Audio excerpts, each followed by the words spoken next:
Today, we have with us Yasmine Almahmoud. She is a content creator and she has some interesting perspectives to be shared with us today. I welcome you, Yasmine, with us. Thank you, Ahmad. Thank you so much for having me. I appreciate you. And I want to hear from you. Who is Yasmine and what does Yasmine do?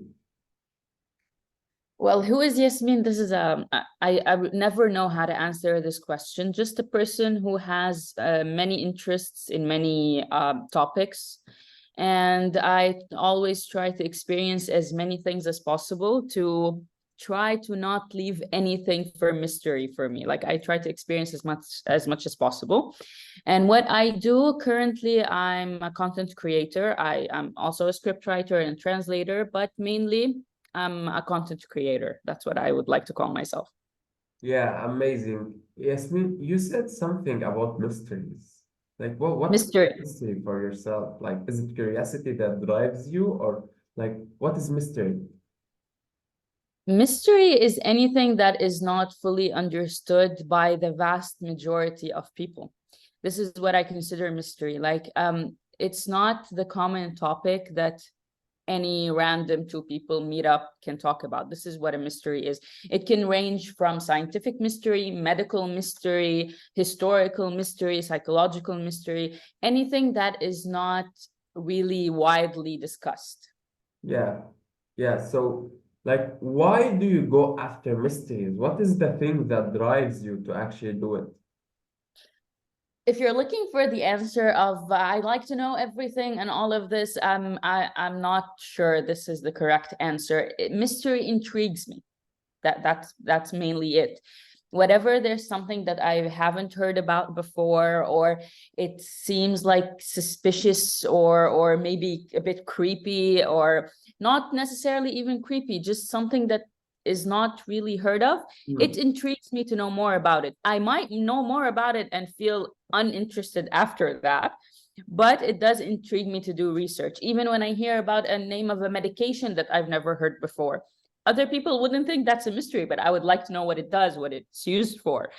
I mean, I like to watch, for example, medical dramas a lot. My favorite show of all time is House MD. I don't know if you know this show, but I watch medical dramas in general, and I keep researching while I'm watching the illnesses and the symptoms that I hear about. I'm not a doctor, but to me, it's a mystery. To other people, it might be weird. I mean, what is it going to do for you? But to me, it's interesting.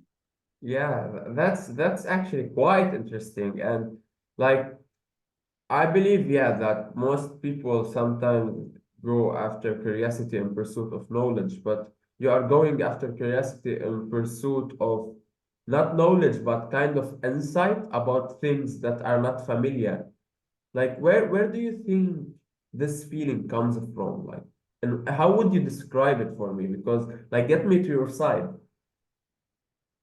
I feel that it's important for me to know as much as possible about everything around me, even if it's not known to other people. For example, I like having a lot of information that not many people have.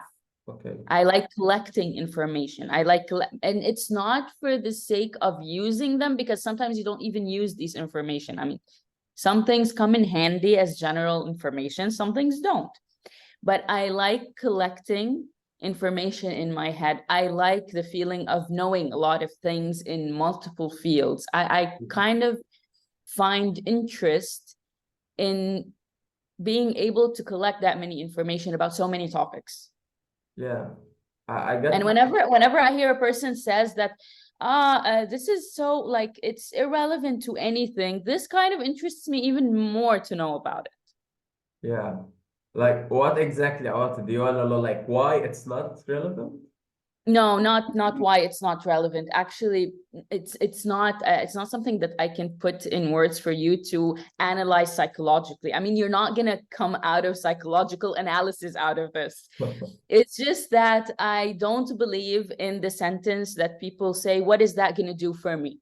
You Yeah. know, if you post an information piece, or share a news article about how they found a mummy that After analytics, they found out that it had arthritis, for example. Yeah, You yeah, would find the comments of people saying, yeah, what do I do with this information now? You would find a lot of people commenting like this. true, true. I don't believe in that. I don't believe that all the information have to actually do something for you right now, but it's cool to have. It's cool to know. It's Yeah. nice to know. Yeah, actually, So I get you quite well, because I don't believe that everything like does necessarily have a psychological reasoning, or like something that might actually add value to someone. Because I think mm, more on the logical part, which is how the world operates, how the world works, in a way that yes, we are accumulation of choices, and the exactly. subconscious mind will store this type of information, and maybe later on we will connect it to something else. So yeah, I do believe that actually you need to have some kind of knowledge that is different from the one you have originally, or what is familiar for yourself, because it helps you discover yourself, it helps you discover new things. And I do believe that strongly, because I am also one of the people like who actually literally research anything. Even if I am watching a series, like, because I analyze series a lot. I analyze Yeah. series a lot, especially science fiction series. And if they Yeah. Yeah. mention a tool, or they mention a Yeah. tribal or anything, a tribe, a language. You pause and research it, right? You read about it. True. I mean, I find that completely normal. Other people would be like, no, why are you doing that? Well, in my reality, it's 100% normal, because I just wanna, know some terms that are strange. It's cool for me. Like, I love it. Yeah. I want to Yeah. know like things that are very strange, because Yeah. I know this, like later on I can match it, and I can create those things. Like it's kind of matching things, analyzing. So I love to do that. And it's actually important, because that comes from a point of excitement, because Exactly. Yeah. most human beings want to do this, but they don't feel like expressing themselves. Why? Because they are afraid of judgment. So you tell me, how did you get over this? Like, because that is a way to feed your soul. How did you get over what judgment had on you, or the things that had on you? Because I believe you might have been faced by judged by others, or something like this. So tell me about the negative side of being that curious toward life. Actually, I can't over dramatize it because I wasn't judged in a way that would be severely annoying or something like this. I mean, the comments would be, yeah, you're the only one who reads as much right now, or you're the only one who researches these things, or why do you know that, or something like this. But it doesn't necessarily bother me, or something like, or maybe I'm not severely influenced by opinions. If this is where you're going, I'm not severely influenced, even though I might seem the opposite to other people. I mean, people might sometimes perceive that I might be sensitive, or I might be influenced, but I'm actually not. And it's not because I'm too arrogant, or no, it's just because I feel that gathering all of these information through the years gave me a better understanding of human behavior, of how the world works, of Yeah, how people think. And now I can actually analyze that judgment doesn't necessarily come from the place that you are wrong, but because people don't generally understand, or there's something about them that is missing, or maybe just when you criticize something because you don't have it, kind of the same concept. So it doesn't really bother me that much, and I don't receive it that much. I mean, I get some comments on some videos like, where do you come up with these things? I see it as a compliment. I don't see it as an insult, to be honest. I mean, yeah. I'm perfectly happy with the way I think. Yeah. That's actually something you developed throughout the years, and it's something powerful to have, because Yeah. most of humans live not have their lives, all their lives, just looking for external validation. But in And don't get reality, me wrong, I wasn't always like this. I mean, yeah, I'm not I'm coming preaching. with the I was, question. yeah. The question is coming your way. Because like people live, they need or crave this external validation. And for you to come this point and speak from this perception, I know that you have passed through a process, that you have passed through a journey. Share with me what was the thing that triggered you to notice that, okay, this is not the way I should perceive it. I should change. Actually, it wasn't a process as much as when I had my son. I did not want him to grow up seeking validation from people. Hmm. I did not want him to grow up thinking that what other people thought mattered. I would want him to respect other people's opinions, but not to be taken by their judgment and try to change and alter his personality to just satisfy them. So it came naturally that if I don't want to raise him that way, Yeah, I shouldn't be that way, because it's not preaching and imposing and just mimicking what the parents do. So yeah, if I don't want him to be that person, I shouldn't be that person. So I should start with myself. And it just kind of came naturally. I just grew uninterested of what people always think and what people always try to give you as in form of opinion. Or I just grew uninterested. I mean, I really don't care. If you have a positive opinion, that's good. If you have a negative one that you say it nicely, that's good. But if you're gonna judge and be, I don't want to say a bad word, but if you're gonna be obnoxious about it, I mean, either keep it for yourself or you can say, but I'm just not gonna care. yeah, yeah, yeah. Yeah. So mostly that was the, if what you're meaning by process, yeah, it was that kind of event that made me realize that I shouldn't be that person anymore.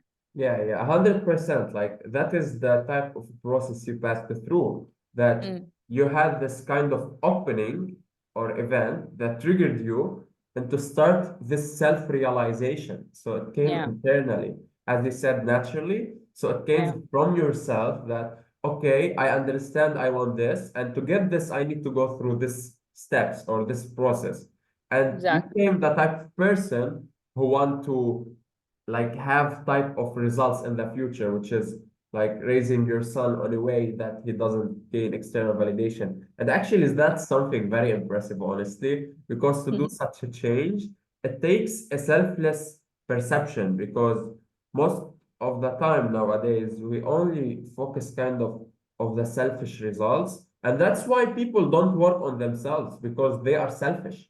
Because if they know their capabilities, they would work on their selves because they are there to serve the humans. Like we can all serve each other and create like something that is very incredible, but people who are selfish become lazy and they don't do anything.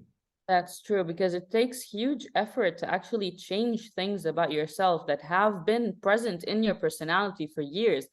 I mean, and yeah, what you said is actually very accurate. It is selfishness because you would want your kids to be better than you, yet you're not willing to do the effort to actually get them there. You would just judge and try to give them this. I hate the form of advice hidden behind the fact that we're not willing to do this, so please do it instead. Like, I wasn't strong enough, so you have to be strong. I wasn't aware enough, so you have to be aware. We don't change ourselves. We just expect the next generation to be better than us. True, Where would they get that from? true. I mean, yeah, Yeah, yeah. I 100% get you because as you said, kind of mimic. And when you say to the child, I want you to be strong because I wasn't strong, he will take it in his subconscious mind that I am hopeless. Like now I am exactly. weak. But in reality, a human being is always choosing what he wants to be.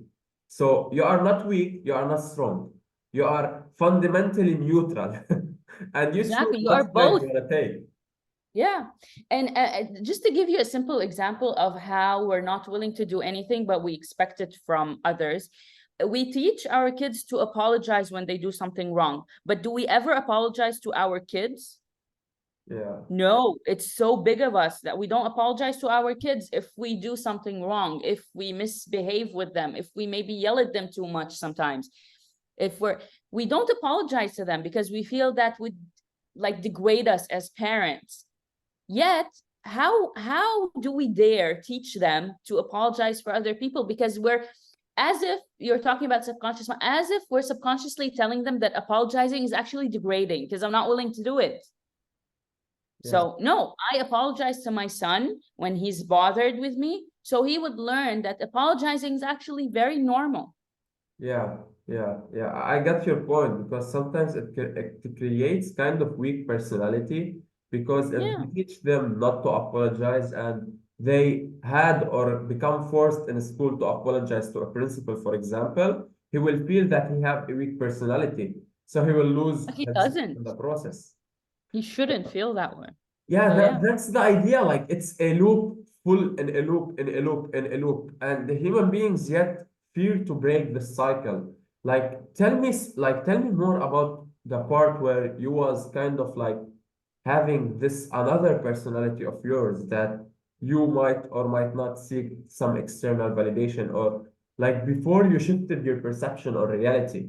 What was life for you? Before I shifted my perception, I can't say that I wasn't a confident person. I was, but still, I was seeking validation the entire time from people, even subconsciously, to be honest. Like, I would always try to analyze what people think of me without asking them, of course. And I would try to analyze that if people think I'm smart, or people think I'm pretty, or do people think I dress well, or do people think I do this or I do that. It's exhausting because it's not about you anymore. It's not about what makes you happy. It's not about what makes you comfortable. No, you dress in a certain way so you'll be accepted by this group of people, or you look a certain way so you will be called thin, or it's not about you. It's not about you. You're not living for you. You're living for literally everybody else, and nobody cares. I mean, at the end of the day, they don't really care. Everybody has his own life. They don't care, even if they're judging you. At the end of the day, they go home and they don't think about you. Yeah, You're thinking about them. yeah, So it's just retarded, to be honest. yeah, I feel that it's a retarded way of thinking, and we as a generation tend to live by it. It's we live by that kind of method. We live by the validation of other people, or the judgment of other people, or the view of other people, and we deny it. This Mm, is the biggest problem. We deny that. yeah. We deny that. We always say we don't care. What's the most popular word with the teenagers? I don't care. This is what they say. But actually, this is the opposite of how they feel. Yeah, So we live by that and we deny it. So if we deny it, we cannot solve the problem. And some people actually grow up to be in their 30s, 40s, 50s, still having that same problem. true, true. And by then you're raising another generation, and you're just kind of imposing that kind of Yeah, psychological um things on them. yeah, Also, a lot of I said that because there's a lot of frustration as well, a lot of bad body image, a lot of bad way of thinking about things, a bad way of looking at other people. You become judgmental of other people as well as you grow. true, Yeah. true. It does happen because that's what have been conditioned to us. And I put it into words in two ways. Like we have our true self and our conditioned self. Our true self, like our human essence, like it's flawless. We don't care about anything. We have no worries. We are just living limitless. Like we are always living by the rule of a choice or by the truth of a choice. And you choose to choose. And if you are not choosing not to choose, you are choosing not to choose. So Yeah. it's always a choice, technically, like everything. Even if it's hard, it's a choice. But like Yeah. the idea is that people sometimes make that choice without like taking into consideration the consequence of that choice. Because when you do a choice, like there's something, a cost to be paid. And I see it that way, that whenever you say yes to something, you are saying no to something else. So It's true. Yeah. yeah, tell me you kind of like what is the projection you have regarding how you filter, like you said you have comments that are bad, but sometimes like Sure. because I like kind of like look from your perception and I understand you because I share a lot of unpopular opinions that Mm. also kind of like I am forbid by some ecosystems because I share those kind of opinions.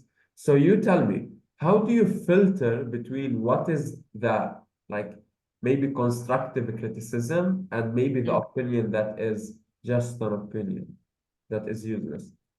When the opinion is about the content and the context of what I'm saying, and it is mostly not in that sense. It is mostly constructive because people are entitled to have opposite opinions to yours. Hmm? And when you choose to share your opinions and your content online, you're definitely opening the door for other people to come and comment on those opinions. So when I talk about time travel, for example, and someone comes and tells me, well, this is just some science fiction bit from a Hmm. movie. This is not meant to hurt me personally. It's just his opinion. I can answer him in a scientific way that even though there's no proof, there's nothing to actually stop it from happening in the future, because a lot of scientific facts that are available now were impossible 40 or 50 years ago. Hmm. Now we take them for granted. They're there every day. But if someone comes and comments about me personally as a person, completely regardless of the context of what I'm saying or the content, then this is just not constructive. Because what are you commenting about? If you're commenting about the way I look, then what's in it for you? I'm not going to change the way I look because of your comment. If you're commenting on the way I dress, for example, this Yeah. is a personal choice that doesn't really influence you in any way. I mean, why would you, if you don't like seeing that, you just have to skip. I'm Hmm. not going to change my style or the way I dress because you decided to open your phone on a Sunday at 3 p.m. and put a nasty comment. I'm not going to do that. I'm not waiting on that opinion. And if someone is commenting on, let's say, my voice, for example, which never happened before, but I'm just giving you Yeah. example, this is not something that I can change. So if it annoys you, you just don't have to listen. I can give you endless examples that never happened, but there, if the comment is something that either cannot be changed Yeah. or it's a personal choice for me, it's a negative comment. It's not constructive. If it's a comment about the topic or the context or the content, then that is completely valid and completely acceptable, whatever it is, as long as it's respectful to me and to other people who are commenting, of course. Yeah. Yeah. Yeah. I got your point. And I want you to share with me, like, let's go back 5 years ago, how Mm. Yasmine was. Would Yasmine be able to achieve the things she achieving right now with the old mentality? Or is there something inside you that had to die in order for you to live? No, definitely not. I was still in the stage of worrying about judgment. Yeah. So it would have taken me so much effort to actually share content online that not many people would agree with. And to give you a very realistic example, 5 years ago, I was doing makeup tutorial content because I thought that's what people wanted to see. I like makeup. Don't get me wrong. I like makeup, and Yeah. I know tips, and I know tricks, and I know all of these things. And I wanted to be available on social media. Mm. So I combined the two, thinking that this is a good thing, that this is something people would want to see. But I wasn't enjoying doing that because even though I like makeup, I don't like it to the extent that I'm going to create content about it. I mean, Mhm. how much content can you create out of makeup? I mean, it takes a lot of effort. Yeah, hats off to the people who create content daily, putting on makeup and doing different tricks and tips, because it takes a lot of effort, needs talent. I didn't have that talent. I just had few tips. So, but I thought that's what people wanted to see. Back then, I was interested in mystery. I was interested in scientific facts. I was interested in most of the things that I am interested in now, but I didn't have enough confidence or the know-how to deliver it. And I was thinking that people would not be interested to see it. Mm. Until now, sometimes I think that if I get an idea for some weird video about some historical fact that happened like 2 centuries ago, I would go like, who would be interested in seeing that other than me and possibly 4 other people? But you'd be surprised.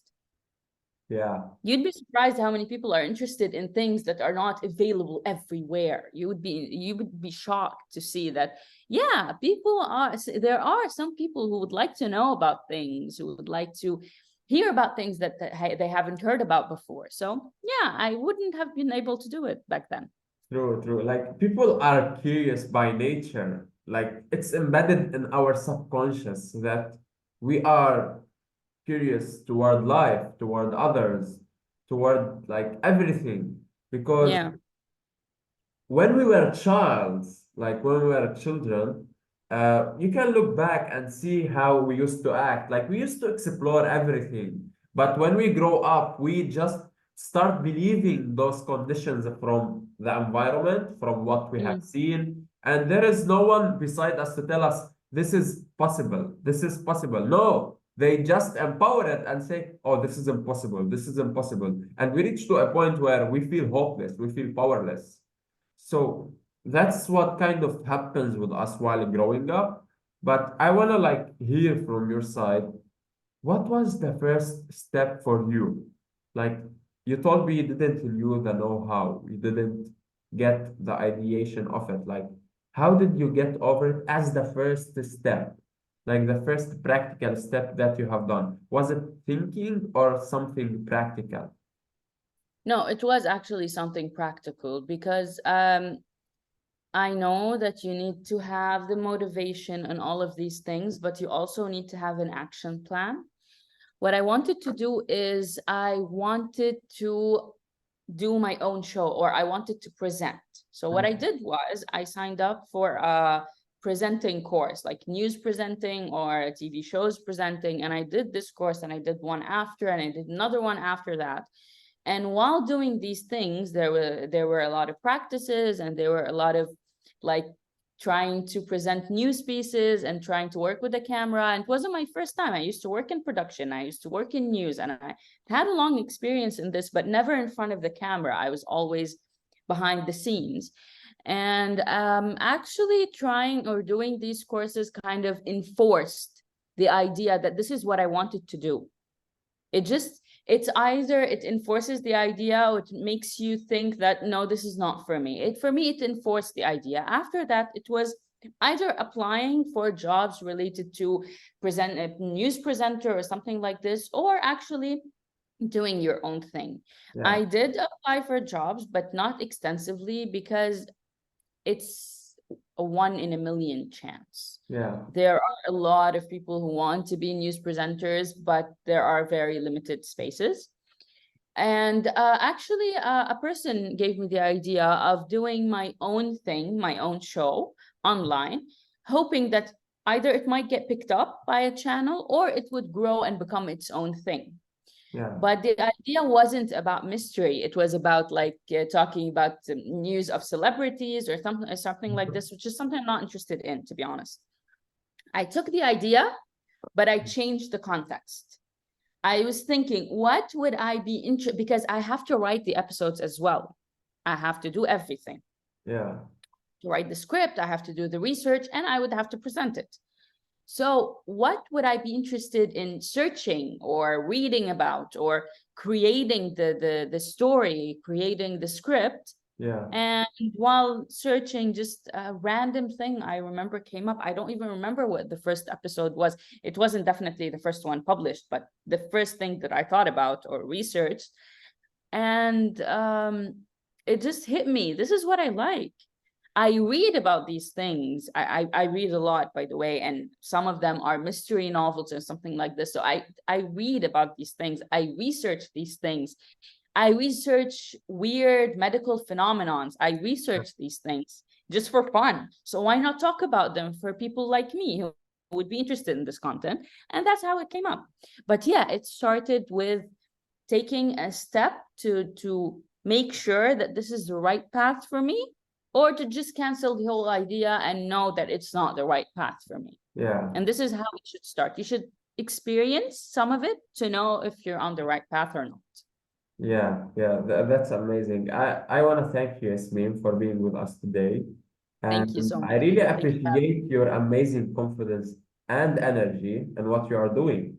And that's something all people should seek as a form of what they want to have in life, because that's a necessity for the human nature in order for it to prosper. So tell us, please, where people can find you. where people can find me. Yeah. They can find me on Instagram under the profile name that will be mentioned when the episode is published. And I live here in Dubai. So if anybody wants to collaborate on something that is interesting for both of us, they can reach me the same way on Instagram, the same way you reached out to me. And A little I bit think too far. that's No, I mean like where you are saying where you are located. I thought you're gonna share your location too. no, I'm not. Just the general country. Yeah. And where also do you have like a YouTube channel or like I your do have a YouTube channel, yes. It's also linked in my bio on Instagram. It's yeah. also called Ala Fikra, the same as the show, the same as everything. My profile is under my name, but the show is called Ala Fikra. Yeah. Uh-huh. Okay, amazing. Thank you for being Thank you. with us again, Yasmin. And Thank I you so I much. hope you have an amazing day.